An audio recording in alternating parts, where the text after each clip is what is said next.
نبی معظم صلی اللہ علیہ وسلم نے ارشاد فرمایا اطلب العلم بالصین، علم حاصل کرو اگر تمہیں چین کا سفر کرنا پڑے۔ ارشاد فرمایا پیغمبر اعظم صلی اللہ علیہ وسلم نے ماں کی گود سے لے کر قبر تک علم حاصل کرتے رہو۔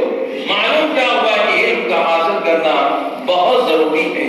میرے دوستوں بزرگوں، سیدنا صدیق اکبر رضی اللہ تعالیٰ عنہ نے سب سے پہلے آپ ایمان لے کر آئے اور قرآن عظیم جو نازل ہوا، آپ قرآن کے حافظ قرآن بھی تھے، آپ اپنے گھر کے سامنے آپ نے ایک جگہ کا تعین کیا اور وہاں پر وہ کھڑے ہو کر قرآن کی تلاوت کیا کرتے تھے، نماز پڑھا کرتے تھے، قرآن کی تلاوت کیا کرتے تھے۔ اور فارغ مکہ کو پریشانی یہ ہوئی کہ ابو بکر صدیق قرآن پڑھتے ہیں اور سارے مکہ کے لوگ جمع ہو کر قرآن کو سننے لگتے ہیں۔ اللہ اکبر! انہوں نے یہ مشن کیا چلائی تھی، تحریک کیا چلائی تھی کہ نہ کوئی قرآن سنے گا نہ کوئی ایمان لے کر آئے گا، لیکن اللہ جل وعلا کے کلام میں اتنی تاثیر تھی کہ کفار مکہ کے بچے بھی سنتے تھے تو قرآن کو سننے کے لیے ابو بکر صدیق کے گھر کے پاس پہنچ جایا کرتے تھے۔ یہ وہ کشش تھی، یہ وہ جاذبیت تھی حضرت سیدنا ابو بکر صدیق رضی اللہ تعالیٰ عنہ کے قرآن پڑھنے میں، یہاں تک کہ انہوں نے کہا ابن درانا سے کہ تو نے ابو بکر صدیق کے بارے میں کہا تھا یہ جا رہے تھے ہجرت کرنے کے لیے، ہجرت کر کے مکہ کو چھوڑ کر جا رہے تھے تو بلا کر لے کر آیا، اب دیکھ کیا ہو رہا ہے، لوگ اسلام سے قریب ہو رہے ہیں۔ لوگوں نے آپ کے اوپر زور ڈالا، یہاں تک کہ آپ گھر کے اندر قرآن کی تلاوت کرنے لگے۔ تو جب گھر کے اندر قرآن کی تلاوت کرتے، لیکن وہ قرآن کی یہ وہ تاثیر تھی کہ اس کو سننے کے لیے لوگ گھر کے قریب آ جایا کرتے تھے۔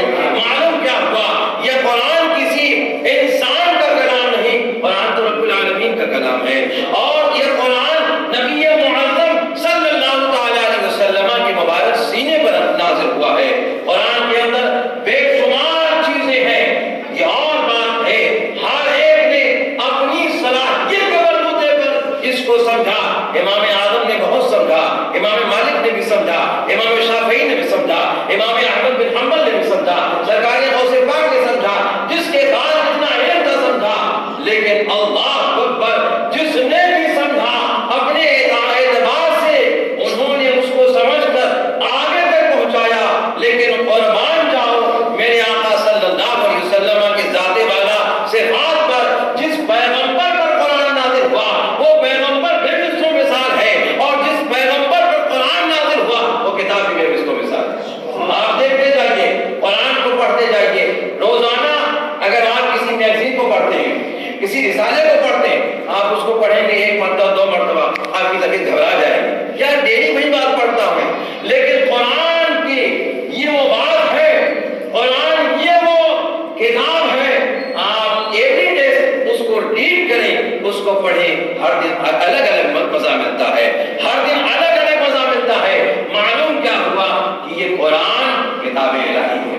قرآن کے اندر سورہ یاسین شریف جو قرآن کا قلب ہے، جو قرآن کا دل ہے، سورہ یاسین شریف کے تعلق سے علماء کرام نے فرمایا کہ جس مقصد کے لیے سورہ یاسین شریف کی تلاوت کی جاتی ہے، اللہ جل وعلا سورہ یاسین کی برکت سے اس مقصد میں کامیابی عطا فرماتا ہے۔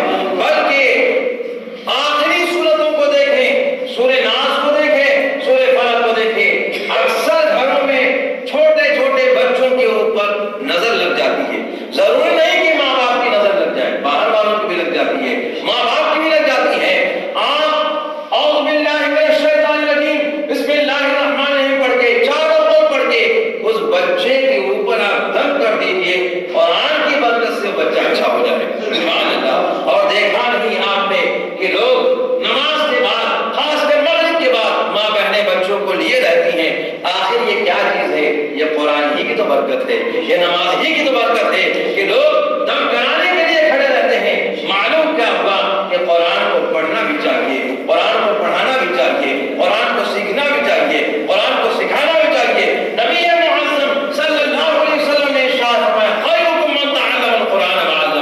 میں سے بہتر شخص وہ ہے جو قرآن کو سیکھے یا قرآن کو سکھائے۔ آقا کائنات صلی اللہ علیہ وسلم نے ارشاد فرمایا جو قرآن کو پڑھے گا اس کے احکام پر عمل کرے گا، اس کے حکم ہے نماز، روزے، حج، زکات، قرآن تو ساری باتوں کا حکم دے رہا ہے۔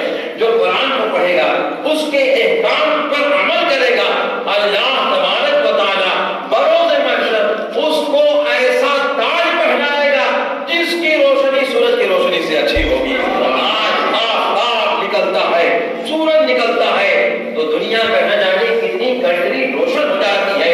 آقا کائنات صلی اللہ علیہ وسلم ارشاد فرماتے ہیں کہ یعنی ایسا تاج پہنایا جائے گا سورج کی روشنی اس کے سامنے پھیکی پڑ جائے گی۔ ذرا یہ مقام کتنے ملے گا، یہ مرتبہ کسے ملے گا، یہ برکتیں کس کو ملے گی، یہ عظمتیں کس کو ملے گی، یہ رفعتیں کس کو ملے گی، یہ بلندیاں کس کو ملے گی؟ یہ اسے ملے گا جو قرآن کو پڑھے گا بھی، اس کے کام پر عمل بھی کرے گا۔ ضرورت اس بات کی ہے کہ اللہ جل وعلا ہم